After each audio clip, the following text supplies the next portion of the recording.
We got to start figuring out a way how to get like some intro music going. You know what I Yeah, mean? Like something while the people are waiting. I don't know. absolutely. I'm sure Scott, Chad, those creative minds can figure it out because I don't know how to do that.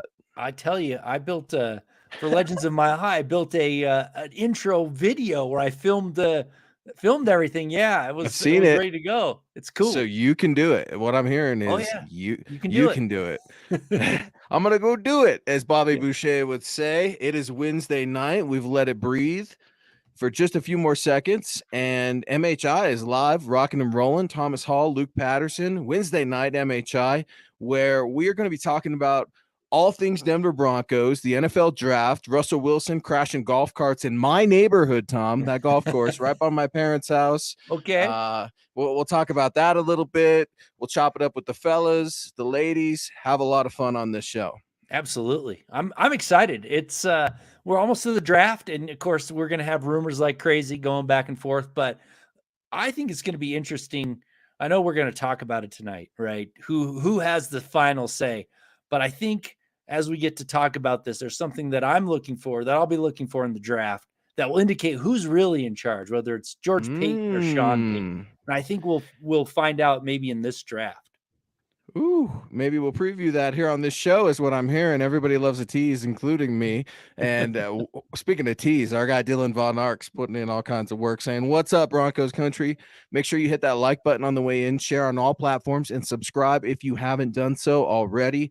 Always appreciate you, Dylan. Really proud of you and all the work that you're putting in. Happy you're one of us, brother. And speaking of one of us, our guy David, Big D, Heavy D, in the house tonight with a $5 super. Thank you so much. David was on just like a lot of you before the show even started. David wanted to weigh in and show some love, and we really appreciate it, brother. Saying good evening, Broncos country. Luke, Tom, Dylan, and Deacon Scott. The draft is in 7. Hashtag Buckham times 2. Hashtag MHH for life. Hashtag Denver Broncos for life. David, sounding off, ready for the NFL draft. Yeah, thank you, David. Appreciate it. We should all be ready, man. It's so much fun. We also got sorry, I grabbed the wrong one. Got Michael, the legend, of course, coming in with a Facebook stars. Thank you so much, Michael. Appreciate you being here. Mikey. Now he says good morning, but I think he meant good evening, Thomas Hall. And Luke on Mile High Insiders, go Broncos and Buckham. We always appreciate you here, Michael, so much. So thank you. Like I Mike. said, can't put into words how much we appreciate your support. Big Mike representing out there in Arizona saying, my bad, it's been a long day. I knew what you meant. And Thomas, we had to correct Mike. Whenever we can give Mike a jab, we try to, because he's a good guy. And that's what you do with your friends. You poke him, you Yeah, jab him, you have a good time. And Michael, one of absolutely. those cats that makes this show what it is. Just my guy, I got to give him his props. Mike S., loyal friend, listener. What's up, Luke, Thomas, Scott, Dylan, and Broncos country? Mike, another one of our friends, family members that was in there early. Speaking of friends and family, of course, and Michaela Israel, another one of the MHH lifers and one of Welcome my to the personal show. friends. Good evening, Broncos country. What's up, Coop? I want to know how her son's basketball team is doing. My little girl's going to start basketball here very soon. The Easter Bunny brought her a basketball, something that Nice. we are super excited about. She's already a volleyball champ. So kids sports, right? I know you got to deal with the parents and the crap sometimes, but man, it is so much fun. It's one of the It's fun. highlights of my week, watching my kid play sports, do music, choir, instrument, whatever it is, man. It's Yeah. one of the joys of parenthood. Yeah, I'll tell you the best sporting event I ever went to was my oldest son's hockey game when he was a kid. He was like 6 years old, 7 years old, I think, or maybe 8 at the most, but it was so much Wow. fun. It Pee was Wee like, hockey. yeah, one one of the best events I've ever watched Like live. Mighty Ducks hockey, like that type of drama, because it sometimes it plays out that way, right? I mean, Yeah. you're kind of as parents looking in, like, and even with the other team, you're like, man, we're kind of invested in this all together, Yeah. and that's a little bit of a bummer when it's over.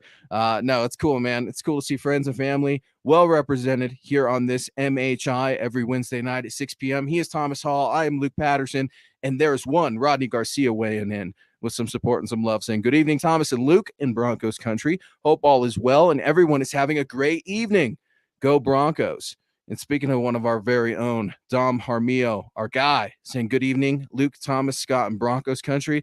Let's go Lakers. What? Denver Broncos for life. All right, Dom. I have to call you out here. I'm on the Nuggets bandwagon. It's the playoffs. I watched the first game on Sunday night against the T-Wolves. I don't know how it's going to go tonight. I've got a bad feeling. Nuggets and Wolves tip off an hour after we end, hour and a half-ish.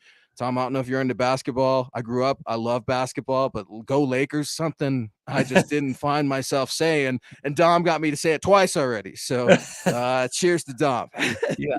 I'm not a basketball fan. I used to love basketball when I was younger, but the 2000s kind of turned me off to basketball. I never went back. So I don't know. See, I grew up, I was a 90s baby, so I grew up with the best era of basketball, I feel like, ever. And I'm super proud of that. But the big three in Boston, how's that for some Laker love, Dom? I was a big three guy with Paul Pierce, Ray Allen, and Kevin Garnett, Doc Rivers coaching up there. That team was crazy. String guy coming in. Good evening, Tom, Luke, and MHH. We appreciate everybody joining us, and Dom weighing back in. I love my Broncos, but Lakers for life. And I can't argue with that. Go Broncos. It's an exciting time right now. We are just about a week away from the NFL draft, where we will be doing our draft special MHI preview. And that's going to be a super, super fun show. I can't wait to get to it. But before we do, we've got a huge bomb in the house. Seth Harmon coming in with some bomb diggity love, showing us support, helping us keep the lights on. Seth, thank you very much. Yes. Seth saying, hey, guys, how many players do you expect from this draft to be on the roster in 4 years? Wow. What a great question when you stop to think about it, because I don't think this gets talked about enough. And Seth's bringing up a really good point here. Sometimes you got to get away from the sizzle, Tom, of the NFL draft. And what I mean by that is, yes, these guys, some of them are flashy. Yes, it's a very historic occasion, but you have got to get these guys to hit on the long term under that rookie contract like Seth Harmon's talking about. Yeah, well, if you look at the history, it's not going to be a lot for sure. I mean, there's only 5 draft picks. I would be happy if 3 of them stuck around for 4 years. That would be a huge win. My guess is it's going to be between 2 and 3 if Sean Payton's history at the Saints is the same here in Denver. He was the Saints had great drafts through his tenure there. One of the best drafting teams, if you think about finding impact players, even in the middle of the draft. So yeah, I mean, three players would be great from my perspective, but that's even considering they don't have first or second round pick. So that would be a huge win. I don't know. I'm going to say two. I'm going to say 2. You know what? I'm going to double down on my love for Sean Payton, because we are talking about who is in charge. That's the theme of this show, right? Everybody, we teased it. Everybody loves to tease. Well, here it is. We're talking about it right now. Who's in charge? What do I mean by that? Who gets final say at the NFL draft war room that the Denver Broncos are about to enter in just about a week? Is that going to be GM George Paton, who's been here longer than Sean Payton, who has been tasked with being a scout of scouts? Or is it going to be head coach Sean Payton, just got here, instituted a no media policy? There will be a virtual interview tomorrow, but it's still new territory. And that's what we're debating here. Seth, I really appreciate your support. I know Thomas does too. Let us know who you like in the NFL draft, and we will shout you back out. It's awesome to see so much support like that. And Rodney coming in saying, for me, I would like the Broncos to draft an edge in the 3rd round and then go center. I feel like edge is the most concerning to me with Randy Gregory's health. We need an edge for sure. We talk about it on this show, and Rodney's agreeing with us here, man. Randy Gregory, extreme disappointment in his first season as a blockbuster free agent, lured away from Dallas last year. Rodney saying, look, man, maybe we scrap the Nick Bonito idea and go after an edge early. Yeah. Well, I'll tell you, I was disappointed when they signed Randy Gregory from the beginning, and I was very vocal in that. I just didn't trust his ability to stay on the field. But you also have to understand Browning wasn't on the field either. Those are the 2 starters, right? Once Chubb left, it was Browning and Gregory. Neither one of them could stay healthy. So that is disconcerting. Hey, you watch the way you talk about Barron. Remember, I discovered Barron. I love him. I discovered him at the same Senior Bowl as I discovered Quinn Miners, and I do take credit. No, I didn't discover anybody. These guys, their play speaks for themselves, but it was cool to be there. Jonathan Cooper there too. Still, though, you're right. I mean, disappointing. Say what you will about being a fan of a player. If that player isn't on the field, That's it's right. disappointing. But Randy Gregory, I mean, we were out there at training camp. I was right on the sideline. I was there when it happened. He's out there at training camp, not practicing, trying to fight his old team in the Dallas Cowboys. I mean, Yep. it's like, what are you doing, guy? You said you turned over a new leaf. Rodney, I got one for you. I'm seeing a lot of mocks, and I hate mocks. I'm the guy that hates mocks. I'm the guy, don't send me mocks. I probably won't say nice things.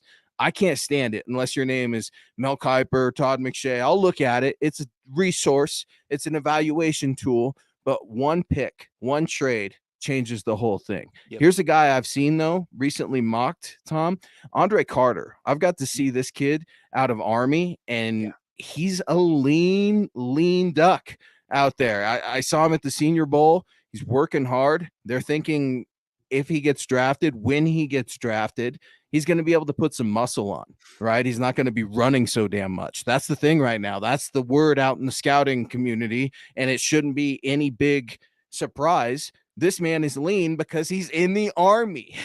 I think if you get this guy, Andre Carter, into the third round, and that would be a little bit of a fall, a big fall for the guy, for to be honest, you can draft him. I would love him as an ideal prospect, but two, I wouldn't trade up to the second round. No way, not for an edge. This is my feeling on edge rushers, right? And the Broncos edge rusher in general. So they don't need starters, right? Right now, they don't need to find an impact player because they have them if they can stay healthy. And so they need to add a little bit more depth, I think. So I don't mind taking one in the third round. My problem with it is most of the time, if you look at the history, there's many more late round edge rushers who didn't do anything in the NFL compared to the later round edge rushers that actually did something. There's a huge pile that people forget about. So for my money in the third round, I'd rather go with a center than an edge because I want my edge to be impactful, right? I want him to go out there and make an impact. And that's Browning and Gregory if they can stay healthy. I would wait till next year when they have hopefully have an earlier round pick if they can make some trades and get a first or second rounder. That's my thoughts on it. That's just looking at the numbers. If somebody falls and they love him, I mean, who knows? I mean, Baron Browning's the third rounder, kind of fell in their lap. They drafted him, turned him into an edge, and he can be an impact player if he can stay on the field. So my money is going with the I'd go with, you got two back-to-backs. If they both fall, I'll go center, go with edge. That's fine with me. But I prefer to take, because the center could actually contribute now, really, as a depth player quite well, and maybe become a starter also. So I love it. I love the three centers, the big ones in this draft with John Michael Schmitz, Joe Tippmann, and Luke Weipler. I love those guys. I just don't know how long they're going to be around. It's such a hard position to find right now in the NFL. You don't get a ton of these tenured centers that are going to play for a decade, like a Quentin Nelson or Creed Humphrey. You know what I mean? They don't just come along. This is a pretty decent class for him, especially within those premium rounds 2 and 3. Phil McLaughlin coming in with some support. Appreciate you, Phil. Hopefully you're doing well, brother. Good evening, Luke Thomas and Deacon Scott. I coached the Little League for 10 years. So many gray hairs, so much fun. Hashtag Buckham, hashtag Go Broncos. Man, coaching, coaching your kids is tough. It's fun. It's frustrating. We've all done it. We've all, maybe some as parents, maybe some as the child. It's just kind of part of life, man, and embrace all those moments, because one thing is for sure, time goes quick. Yeah. I loved coaching too. I coach football, I coach Little League, and you just gotta have fun, and you gotta have the kids have fun. I mean, if they're not having fun, it's not worth it. So coaching's wonderful, especially coaching kids. Teaching them how to play a game that you kind of know yourself a little bit, and it's always fun. But you always have something happen at one of those games that you just got to laugh about. It's so much fun to watch. It's fun, man. It's fun, and it goes fast. So enjoy it, folks. Yep. We are here on MHI. It's Wednesday night, 6 p.m. Mountain. We're so thankful that you are with us. Thomas Hall, Luke Patterson, MHI. We appreciate it. If you guys would like to reach out to us, please do so on Twitter at Luke Patterson LP. If you'd like to get to Tom, that's at Thomas Hall NFL. Tom, the theme of the show, we're asking the question, and to some, it might seem like a very obvious question, but I think the results are going to surprise some people at certain times in this NFL draft. Sean Payton coming in, fat contract, backed up the Brinks truck to get him, had to deal some premium draft compensation when you look at it to go get him. That Bradley Chubb ultimately helped lock down in that deal with Miami. George Payton, scout of scouts. Who's in charge on draft day? George says, I want player A. Sean says, I want player B. Which player are they going to get? That is a tough one. It's a tough one to say who is the final say. I don't really know. I'll tell you, I think it's going to be a good collaboration. I think there's not like one person that says this is it. But if I had to say who got the final say based on based on the contracts, based on the ownership, I would give it to Sean Payton. I think he's going to have the final say. But I'll tell you this: if they trade up in this draft, I think I'm solidified on knowing Sean Payton is in charge. If they trade back, then I'm leaning to George Payton because they're both very different philosophies. Sean Payton always wants to trade up, rarely trades back, and George Payton's a little bit of the opposite. So I think if you see a trade up, I'll be on the board with Sean Payton being the boss. Curveball. What if they do both? What if you see seriously? I mean, like, what if both guy has to scratch their itch, so to speak? I was talking with a friend who also covers the team, and we were talking about this today real quick, and I just said, man, it's going to be so painfully obvious. Hopefully it's not painfully, but you're not going to hit on every draft pick. I think it's going to be very obvious when the picks happen. For instance, if it's a big dramatic trade up, like you're saying, that's perhaps Sean Payton, but we know George loves draft capital and he loves to try to get more of it. Sean likes football players and he wants to go get them. Now, say what you want about George, he likes football players too. He traded up to get Javonte Williams, drafting Quentin Miner, still a big risk that we have yet to really see the end result there on the offensive line. We're expecting big things with this new scheme under Sean Payton, but it's going to be really, really interesting. Tomorrow, they have a virtual press conference set up. It's going to be the first one I miss, the virtual press conference. I'm heading out of town with the family, but it's kind of interesting because there's a lot of unhappy people in the Denver media right now because this is virtual, right? And this is something we talked about on last week's show, Sean Payton's anti-media policy. He's doing the bare minimum, coach. He wants them to be training their butts off, taking care of their bodies, and it's kind of interesting. The big press conference, right? Somebody told me in Denver media, this is my favorite press conference of the year, and now it's virtual. And it's like, well, yeah, it's the lying season. Sometimes you could get some really quirky questions right before the draft, but Sean Payton, he's got him locked down until that virtual interview tomorrow. Yeah, I mean, being in the media, I don't really care. I'm gonna have more fun as a media person when they win than I would by having a couple press conferences right away. So, count me in. I'm all on board with you don't Sean want to Payton's new meet policy.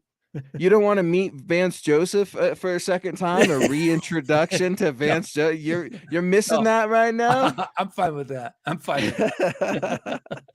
No, it's interesting. I like it. Some people don't, and I think you're entitled to your opinion.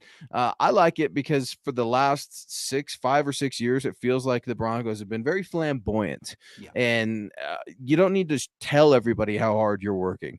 Remember those Bronco videos? What was it last year of George getting up to the building at 4 a.m. and all this kind of stuff, or a couple years ago? It's all blending together. It was bad because the results on the field were bad. I think you remove some distraction and you can truly find that end goal. You can truly grow together as a group of men. Sean Payton is bringing so much to the table, and he already has. And I'm very, very impressed with guys, for the most part, staying out of trouble, right? I think there was a knucklehead drafted last year that got in trouble a couple weeks ago. Yep, Faion Hicks. Mm-hmm. Yeah, so that's a rounder. little Got cut from the team, brought back. Yeah, he's a little disappointing, but for the most part, it's been radio silence over there. Something that's good. I like it. Good change. I appreciate it. I appreciate it as well. I mean, at this point, stop talking about it, go out and do it on the field, and then you can start talking about it again. Yeah, you're right. No, get right. We said it on this show last week, right? All work, no twerk. The story of the Sean Payton 2023 Denver Broncos. Dylan Von Ark's our guy coming in. I had to get to DVA. Trade down if it makes sense and acquire picks for next year in case Russ ain't it. And that truly, I mean, we joke about the catchphrase, right, of 2023. 2023, this has got to be the year of Russell Wilson. It's kind of like 8 Mile right now, right? He's got one shot. And that's the real optic, whether that be external, whether there be some internal pressure. I mean, that is the true test. And people want to know, how is Sean Payton going to respond to quarterback? He already did in free agency by getting Jarrett Stidham, right? Right. So now you're looking at the NFL draft, another resource in which quarterbacks will be available. And Broncos country's wondering, what if a guy like Hooker falls? I mean, does Sean love any of these guys right now? Is George Payton banging the table for any of these guys right now? We'll find out in just about 7 days. Steve Armstrong coming in with a very strong $10 super. Appreciate you, Steve. Hopefully all is well with you and yours, brother. I think our team needs to work in silence. I'd trade up for Tippmann. Hashtag Buckham. Hashtag the Mile Highlander. Hashtag MHH for life. Yeah, Steve and I have talked about this, man. There's a mauler, an absolute mauler that the Broncos could get at Tippmann. I'm not talking about Lloyd Cushenberry, right, who just seems to struggle along. Joe Tippmann's a dog. John Michael Schmitz is a dog. Luke Weipler is a dog. The Broncos have got to address center because Lloyd Cushenberry, he's on his way out. Well, yeah, even if he is the starter this year, he's still going to be an unrestricted free agent next year. So they have to. That's why I keep talking about center in that third round, because they have to make a decision this year on the future of the Broncos center position. Even if Cushenberry turns out to be pretty decent this year, I doubt they're going to re-sign him. They've got a plan for the future. So I'm all for grabbing a center. I don't know about trading up for one. I'm not sure. I think there's going to be some that hopefully fall into that early third round that you can take a shot at. But yeah, I mean, Tippmann would be a great pickup, but they have to address that. They've addressed everything else on the line except center, and they have to do it. Not just for this year, but for the future. Phil McLaughlin coming in with some support. Appreciate you, Phil. Hey, guys, at pick 67, you got 3 choices. Defensive tackle Keanu, edge Will McDonald, or offensive lineman Chandler Zavala. Who are you taking? Man, I'll kick us off here. I like a defensive tackle. I always do. It's a supplemental position that you need to have prioritized right now. What do I mean by supplemental? Edge rushers get the love, right? Edge rushers shut down the quarterback. That's where a lot of the priority is in the league right now. But Draymond Jones, he's gone, folks, and he's not coming back. How are you going to supplement that? No, he wasn't a true defensive tackle, but there are several players in this draft that you can grab that are versatile. Versatility is key in the NFL. It's one of the reasons why guys get paid. See Draymond Jones. Phil, I love that your head is in the trenches, so to speak, because just like Tom's banging the drum for an offensive center, a lot of Broncos country's banging the drum for either another edge or a defensive tackle with good reason. Look at the Kansas City Chiefs. What do they have? A pretty damn good defensive tackle over there, probably the second best in the NFL, arguably the best when Aaron Donald isn't healthy. Yeah, thank you, Phil, for coming in and supporting us. We always appreciate it, man. We always love you being here. I'm going to say this.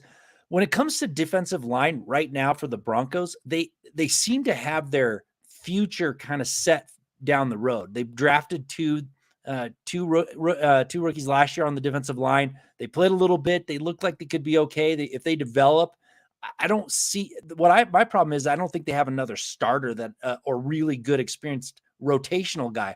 So for me, I would take either edge or offensive lineman over the defensive tackle just because they need an experienced guy. They don't need another development prospect in my mind. I think they're still kind of thin on the rotation of that offensive line as well. I think that they're going in with a very, very inexperienced, so to speak. He's been here for a while, hasn't played a lot on offensive tackle, and they still are pretty thin on the rotation on the interior line. So it'd be good to grab an offensive lineman maybe for that. But in the end, maybe that edge is a good position to grab if you think that you can get, maybe trade off someone like Cooper or somebody else, to fill that depth position. But I'm looking at they need somebody experienced on the offensive line, and they need somebody experienced on the defensive line to add to that rotation. So I guess of those three, if I had to pick, and they were all equal, I'd go with edge. Yeah, Nick Bonito's been a super big disappointment. George Payton, that one's, I mean, a glaring hole. And he damn well better been in the weight room during his recovery. And I mean, Broncos country, that was a super underwhelming pick when that one came in.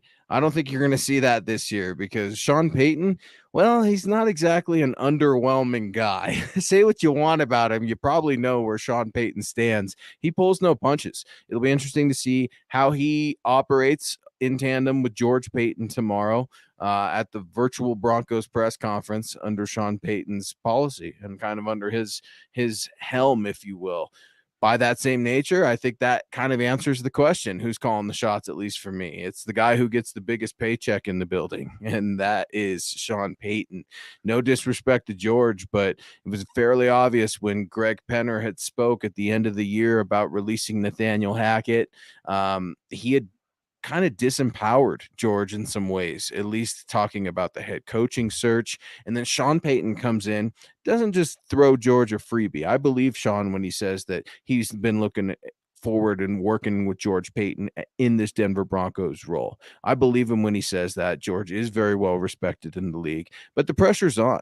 I think when push comes to shove, Sean Payton's going to get the final say. And if Sean Payton loves a guy and says, we can go get him and I can make him a winner and a winner early, that's going to be something that Greg Penner would ultimately give his final stamp of approval on. Yeah. Well, and I think people are giving George Payton a bad rep because of some of the decisions he made, with the trade of Russell Wilson. But I still think his drafting prowess is pretty good because the team, even with Sean Payton coming in and kind of making it his own, they're still counting on several second-year players who have to step up and be good for this team. So I think Sean Payton likes George Payton's drafts. You've got two defensive linemen that are going to be key in the rotation. You've got Damari Mathis, who's going to be a starter. You've got a few of those draftees from last year who are going to play big roles, or they're going to be a bust, right? They've got to step up and do that as a second-year player. So I think there's a lot of mutual respect between George Payton and Sean Payton. I think they can work well together.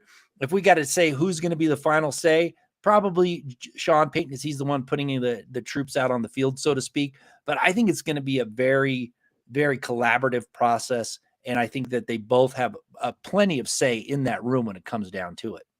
One player that Sean Payton didn't draft, but definitely helped find as an undrafted guy that's now a Denver Bronco, Tony Jones Jr., running back out of Notre Dame. I love this cat. Got to scout him at my first ever Shrine Bowl when it used to be back in Florida, down at the Trop, right by outside of St. Pete.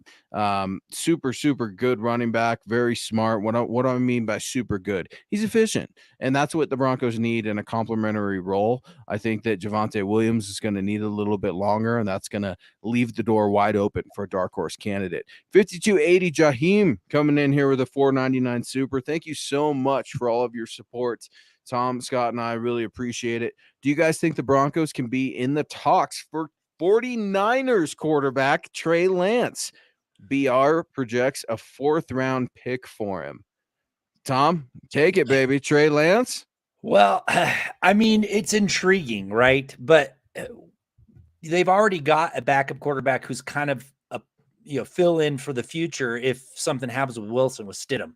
I don't know if they want to take a chance. If they had a bunch of picks and it was kind of a luxury, yeah, maybe. But at this point, there's 5 picks. You're going to trade a 4th round for Trey Lance, who hasn't really done anything in the NFL. Yeah, really toolsy. It's, he could be intriguing. Sean Payton may have liked him coming out of the draft, so it's a possibility. I just think that it's kind of Russell Wilson or bust right now. If Russell Wilson can't turn it around this year, they're going to go back to the draft, and they'll probably end up with Stidham replacing him. So are you going to bring in another project that may or may not pan out for 4th round? Maybe, but I don't. everything that I've heard on the national outlets suggests that the Niners are wanting premium compensation back. I mean, this is anything from, Bleacher Report, like Jaheim is talking about, to Pat McAfee and other outlets, national radio, local radio. I mean, John Lynch isn't just going to give that away. Remember, folks, they moved up to go get him. And so now they're trying to figure out, right, what's this Brock Purdy situation like? The 49ers have been connected to two quarterbacks who are still under contract with their respective teams, folks. One, Green Bay Packers Aaron Rodgers, and two, New England Patriots quarterback Mac Jones.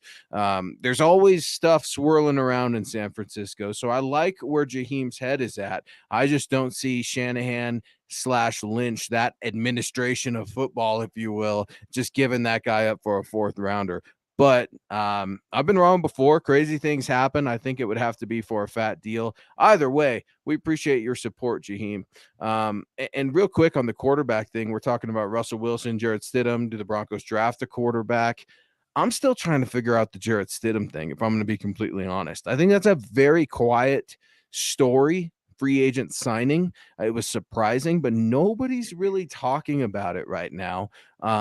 It was very curious, something I didn't see happening. I knew they would try to add something in free agency, but Jarrett Stidham? Yeah, I didn't see Stidham either in that whole conversation. That is a strange one. They're very, they seem like very different type of quarterbacks. So one backing up the other. Yeah, I don't know. I mean, they paid a lot for him too, which was interesting to me that they paid that much for Stidham to come in. Maybe they think, like I said about Cushenberry, there's always coaches that come in and they think that they can turn somebody around and make him a good player. So maybe he liked Stidham a lot coming out of college, and that's why he went after him. Maybe. When you know, and sometimes these GMs, these scouts, these head coaches, they get that inclination. They're human beings just like all of us, and they move heaven and earth to go get that prospect that they deem to be their guy. Heath Holmes coming in, one of our guys, saying, "Hi, Luke and Tom. Question for you. If you bundled all your picks for one player to move up in the draft, who would it be?" And this is a fantastic question. There's still that thought out there. I know, as crazy as it may sound, that the Broncos get into the first or the second round. I think the second round is probably more realistic, but when you talk about the Broncos moving into the first round, that could happen. I mean, it's like the Lloyd Christmas from Dumb and Dumber, right? So you're telling me there's a chance. It could happen. Sean Payton does crazy things. George, we don't know if he's going to be around for the long haul. That would certainly be more responsibility added onto the Denver Broncos plate of, we've already given up heaven and earth, so to speak, to get Sean Payton, with backing up the Brinks truck, with trading things away. And now we're going to double down that move and go get a player. Man, that would be a very, very rich luxury for me. If I'm getting in the first round for anybody, I'd want to be towards the end of the first round, especially for contract reasons. When you get that fifth-year option in the first round, that can boost, make, or break your team. When you look at the contracts too, depending on how other players at that same respective position have been drafted, you start to look at contract numbers, and they change drastically, right? Beginning of the first, middle of the first, to the end of the first, when you start looking at those contracts. So I would try to trade up, and I wouldn't give that much up, but I want to go get DeJuan Jones, maybe at pick 31. It's a bit of a reach. There are a couple other offensive tackles that could be up there too. I just personally love this guy. His name Little Thanos. May have some injury concerns, may have some is he in shape concerns, but I like this kid a lot. Offensive tackle's got to be addressed. This is like a Ricky Williams situation here. I thought of that immediately. To go up. I mean, that was a terrible decision by Mike Ditka back then. Not only did he give up all of his draft choices, he gave up another number one the next year. Do you remember? Remember the cover? Do you remember the cover of Sports Illustrated? Describe that cover for folks who haven't seen it. Yeah, he was wearing dreads and in a Ricky was wearing a wedding dress. Yeah, Ricky Williams wearing the wedding dress, and then Mike Ditka was there wearing dreads and a tux or something like that. It was nuts. It was absolutely wild. Yeah, you're exactly right. I envisioned the same thing. Is there a player that you really, really like in the first round?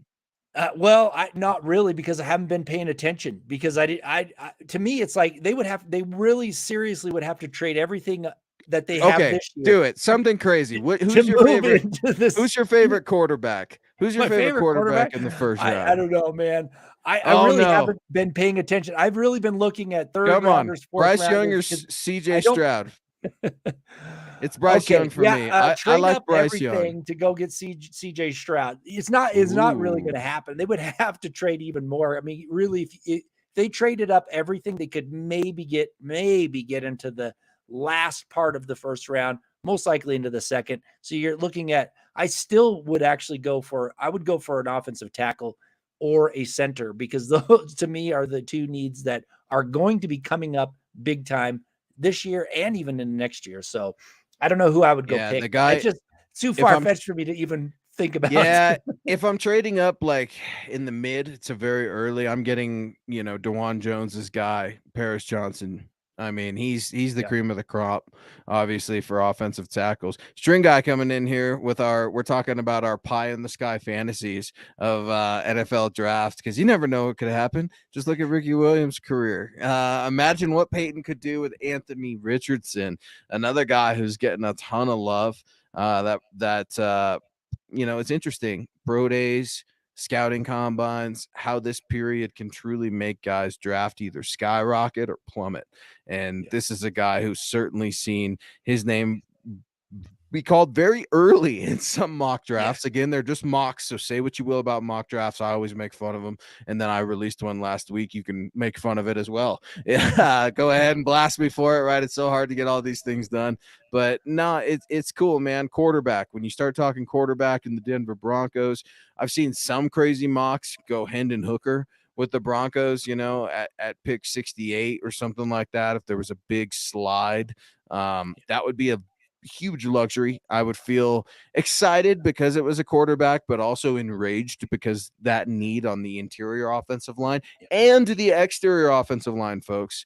yeah, Garrett Bowles is not a spring chicken. He's dealt with yeah, several injuries. You've got to have depth at that position. No, I'm not trying to run 72 out of town. He's a fine offensive tackle, but you've always got to be planning for the next guy. So that's something that's going to be really, really interesting. But here's our guy.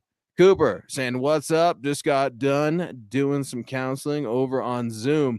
Cooper, we were talking about Zoom before the show started, Thomas and I. And Tom, you were talking about meetings, and it got me thinking about the Broncos and how many meetings are happening right now over there. Draft day meetings, scouting meetings. The technology is totally different. The war room's totally different. I mean, Cooper's talking about being on Zoom, getting some things done, and he's just a little guy. They're going to be doing all kinds of cool things. A Zoom press conference tomorrow with your Denver Broncos head coach Sean Payton and GM George Payton. I think it's going to be a bit underwhelming, so to speak, because it's virtual. But I don't know. Maybe someone will be brave and ask a tough question.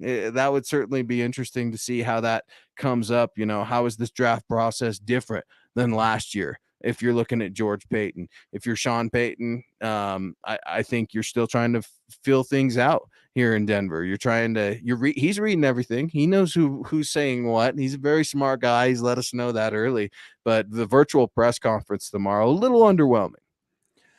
yeah. I mean, it would be nice to have a bigger press conference, have some questions asked. But like I said earlier, I don't care. I want wins, and then they can put as many press conferences as they want out there. I want to see them get into work. I want to see something opposite of what we've seen, which is all the fooling around that they did last year, getting everybody hyped up with the press conferences and introducing everybody, only Team to come 3, out baby. and bomb. It's like, to me, I'm cool with this. Go Ooh. to work. Don't say anything. Let your talking happen on the field. And then if you want to talk after you've won something, go for it. I'm perfectly fine with that. But I am just fine with this approach this year. Yeah, I said it earlier, it'll be the first like virtual one I miss, right? Because Yep. sometimes they'll throw me a bone. I get to ask something in there. The players are the ones that make it really fun, but to talk to Sean Payton would be pretty damn cool. Something that, I would be curious about. Sean was first asked about Team 3, right? And Jay Keeps and all that when he first got here, and he kind of played it off. I don't know if that ever happening, and I don't know about much of it.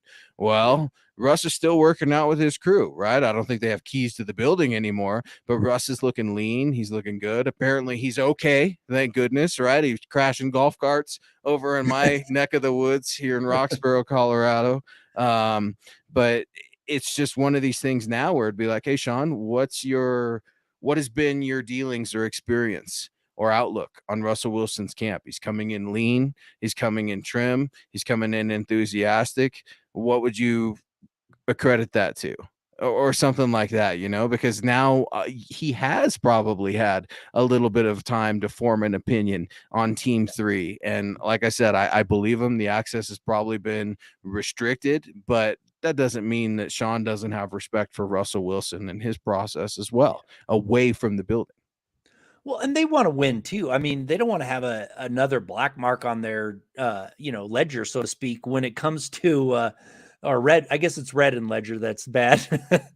But they want right. Russell Wilson and his team don't want to come out and have another bad year. So they're going to put the work in. They're going to do what it takes. I'm sure that they understand what Sean Payton wants, and they're going to go out and do it, because if they come out and have another bad year, that's going to look bad on his entire team, right? The whole team 3 is going to take, it's going to be a black eye, so to speak. So I think they're putting in the work. I think they understand that they don't want to, muddy the waters in the building. They're respecting that, but they're still putting in the work. And I didn't think Russell Wilson wasn't putting in the work last year. I think he was. It was just going down the wrong way. They just went down the wrong path, thinking they were going to do something that they really shouldn't have done. And that had to do with the wrong coach in my mind. So I think that's been rectified.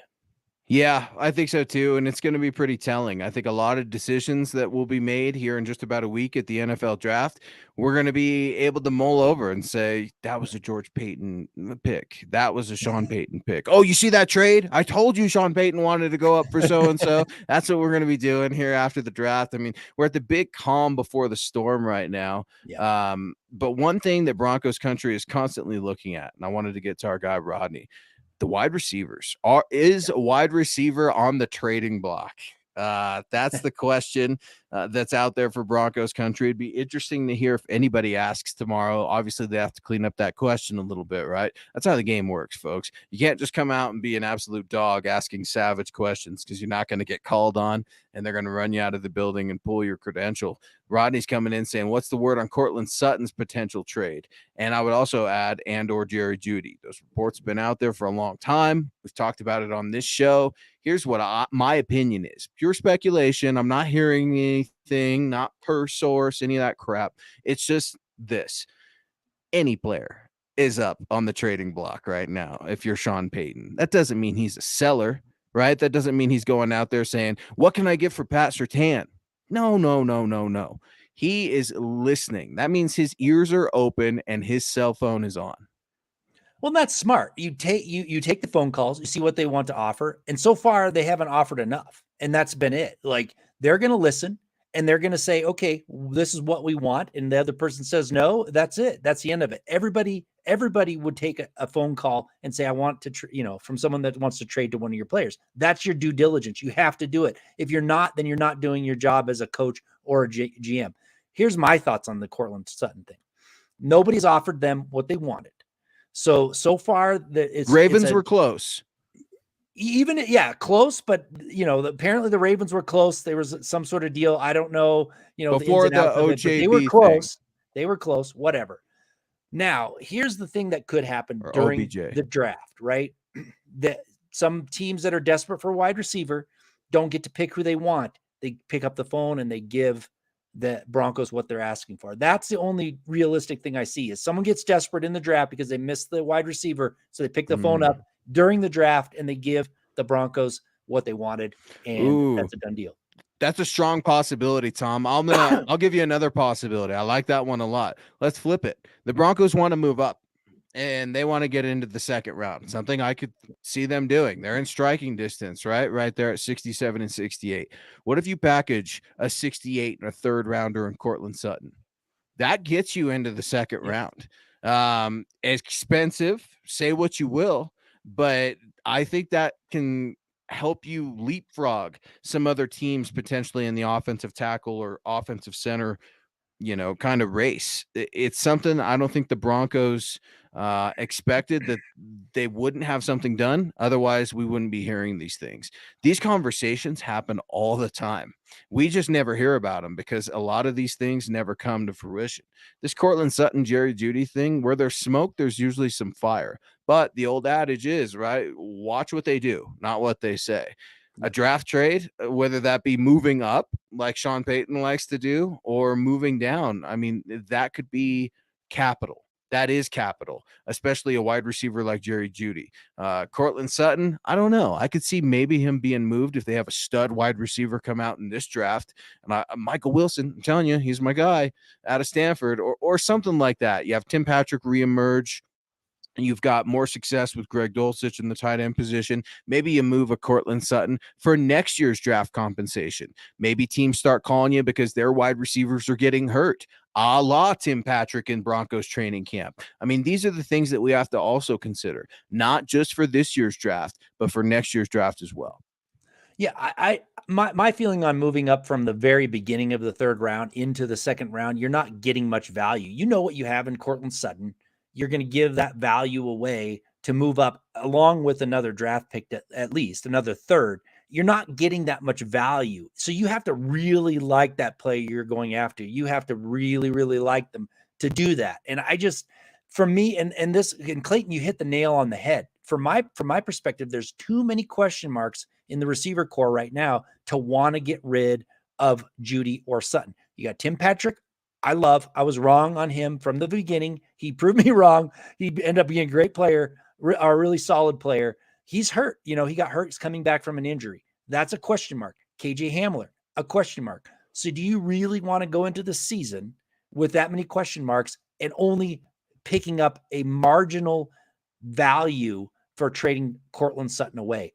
I'm not there. Maybe, because by that same, I'll play devil's advocate. By that same token, I could also argue, because you have so many question marks at wide receiver, it's time to start over. It's time to start looking. It's time to start looking in another direction. But what's the goal for the year, right? Then we have that conversation. That's right. Is the goal to get better for 2 years from now? Or is the goal to try to win right now? If the goal is to win right now, self-serving honesty would tell you that you keep Cortland Sutton and Jerry Jeudy, right? I mean, that just makes the most sense when you look away or look at it from a different perspective. It's going to be interesting. And Clayton coming back in saying our receivers are going to have a fire year, baby. That would be great, because that means Russell Wilson is having a great year. That means the Sean Payton offense is working, that they hired the right coach, at least in the short term. And again, these short-term versus long-term decisions are always what really determine how history will dictate that specific moment.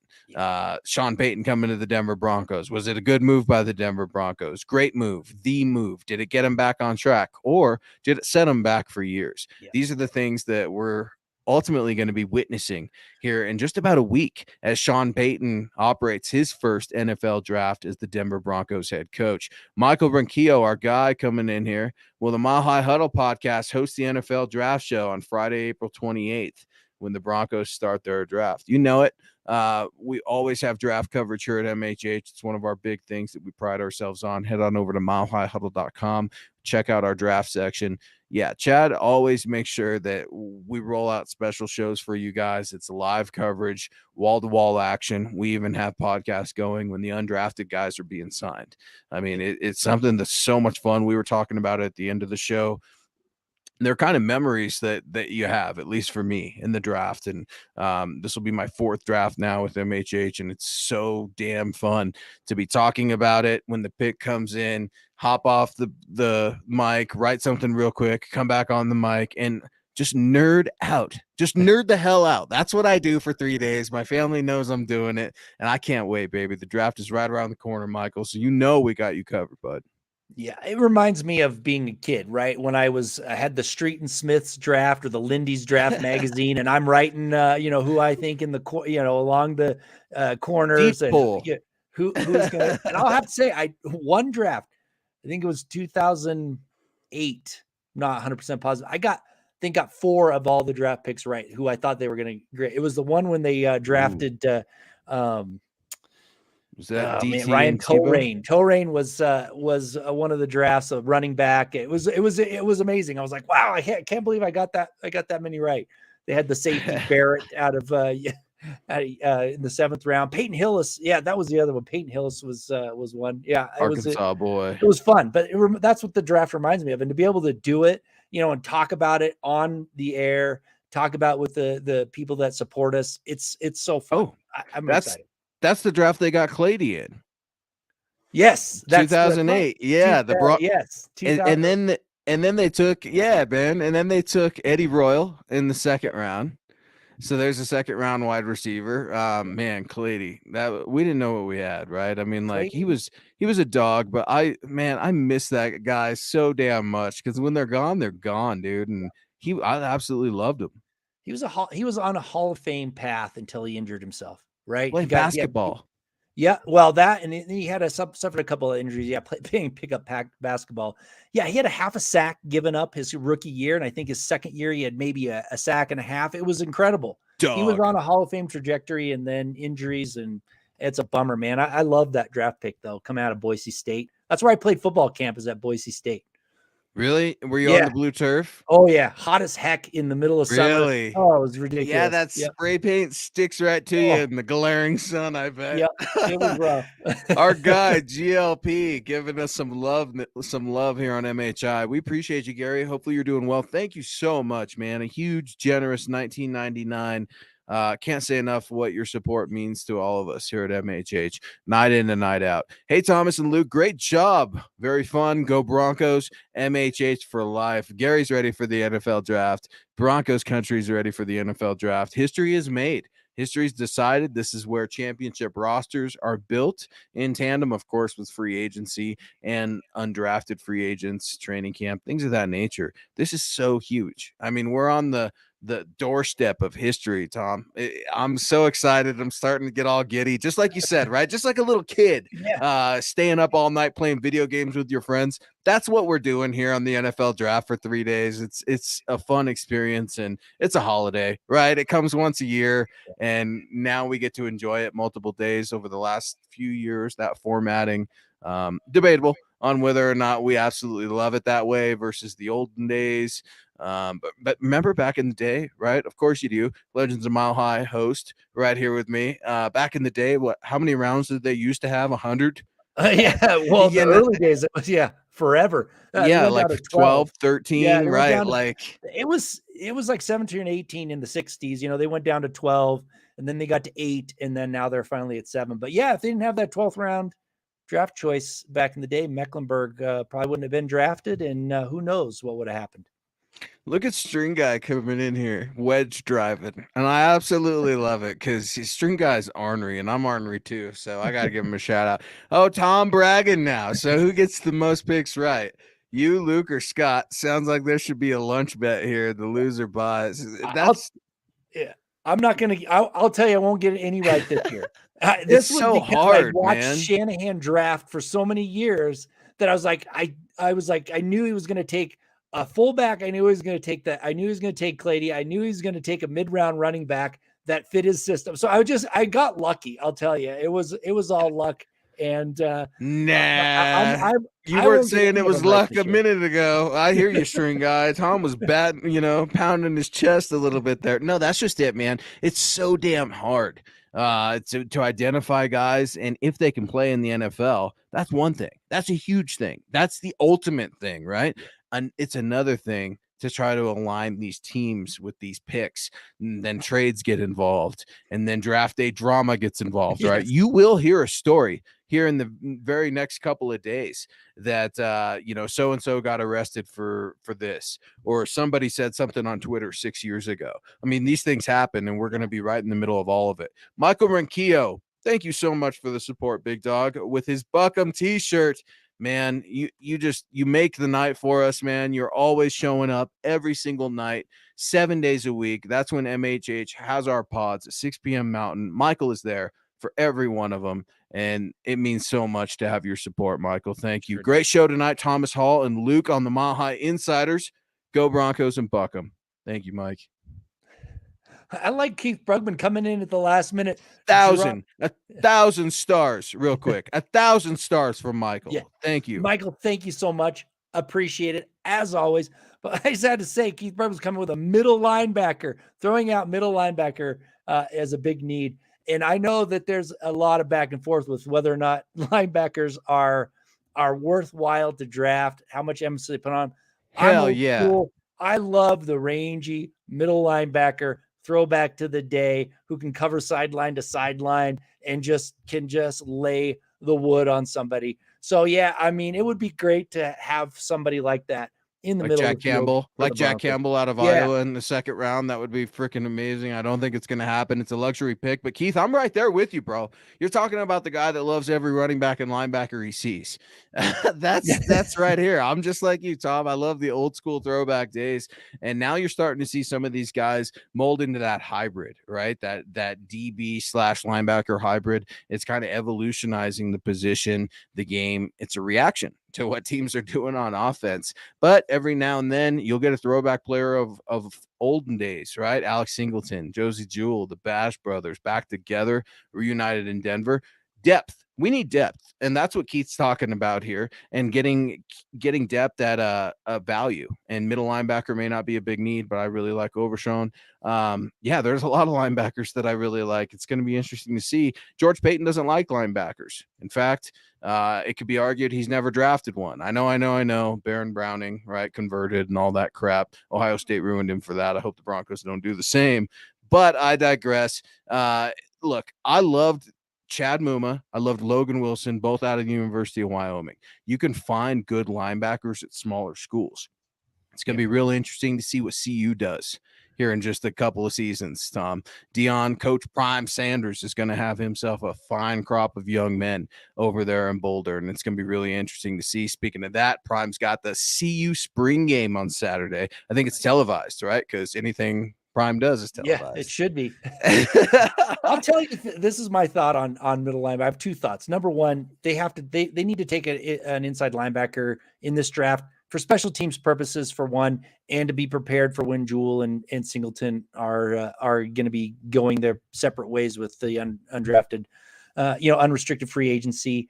I don't trust Sternad. They need some more depth. But I'll tell you this.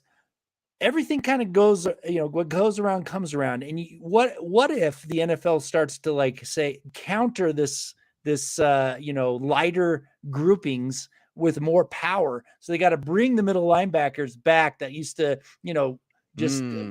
stop the run to counter that, right? Like it happens. You get these, you counter them with a more power scheme. So then they're going to bring the middle linebacker back, and they'll have their heyday. I don't know if that's going to happen. The rules have changed so much that it's one of those things where the rules have changed that you kind of have to go with these lighter sets and pass happy and everything. But man, it would be a great day for nostalgia to have those big, rangy middle linebackers back in the middle of the field as the most important defensive position.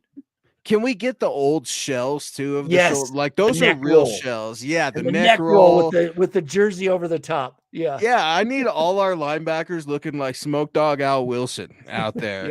White tape and nostril flaring and everything. I mean, that was what a middle linebacker is supposed to be. Yeah. Keith, weighing back in, you guys are the best. Appreciate you, Keith. We appreciate you as we do the rest of our friends. By the way, Keith, I'm gonna give you a quick shout out. I see your work over at RMSN. Congratulations, you're doing well. Do not stop, brother. Huge supporter of you as well. Let me know how I can help. Folks are saying they're super excited for the NFL draft, and we're going to have our last MHI show of the week before the draft next week, Wednesday, 6 p.m. Mountain. Join Tom and I, and we're going to have a lot of fun talking the last minute, the calm before the storm, if you will. I'm already getting nervous talking about it. Like, man, that's the show, right? That's the night of the prom that you're getting ready. And I mean, this is the big to do, and we can't wait to rock with you guys. It's been an awesome show. This time always goes by so fast. It's been lively, man. Broncos country weighing in on who they say is in charge, Sean Payton or George Payton, talking NFL draft, talking all kinds of fun stuff. I love it. Thanks for the great comments and the support. I love it. I'm happy that I'm on the East Coast, or on the West Coast now, not the East Coast. I don't have to stay up so late to watch the draft. I'm excited. I appreciate everybody coming in with these great comments today. It was great fun. Fun. The bad thing I've learned about being on the West Coast, if you watch NBA basketball, is you're going to be up till 11:30 at night. Give a shout out to our Nuggets tonight, right? As they face the Minnesota Timberwolves in game 2 of the first round. And I'll say this, basketball's changed a lot, and it lost me a little bit when it went to the 3-point shooter. But when you see a guy like Nikola Jokic and what that man can do with a basketball, what he can do as a player, he may not be the dominant force that we're used to seeing in a Kobe Bryant, a LeBron James, a Michael Jordan, but he makes everyone around him better, and he's special. He should be the 3-time NBA MVP. I guess we got hockey going on too. Big upset yesterday that the Seattle Kraken came in and whooped up on the Colorado Avs. So it's kind of interesting right now in Denver, right? Because you've got Nuggets one night and then Avs the next night, literally in the same arena. So quick turnover until both of those teams go on the road. Give them a quick shout out. I don't understand how they can freeze that rink so quickly. You know, I used to build a rink in my backyard for skating and whatnot. It took forever. How do they freeze the rink so fast? It just you used to build a rink in your backyard. Yeah, Tom, you're doing the intro music for sure. If you're building ice rinks, we're gonna get things rocking. Guys, get at the mothership at Mile High Huddle on Twitter. Reach out to Tom and I on Twitter if you'd like to as well. He is at Thomas Hall NFL, at Luke Patterson LP. We appreciate everybody's support tonight. Scott weighing in, asking your question. They leave the ice under the floor, so. Okay. We talk about technology and living in 2023. Right. Get with the times, Tom. All right. They turn the heat off. All right. Yeah, I thought they were out there with ice cubes rubbing it on the water to make it colder.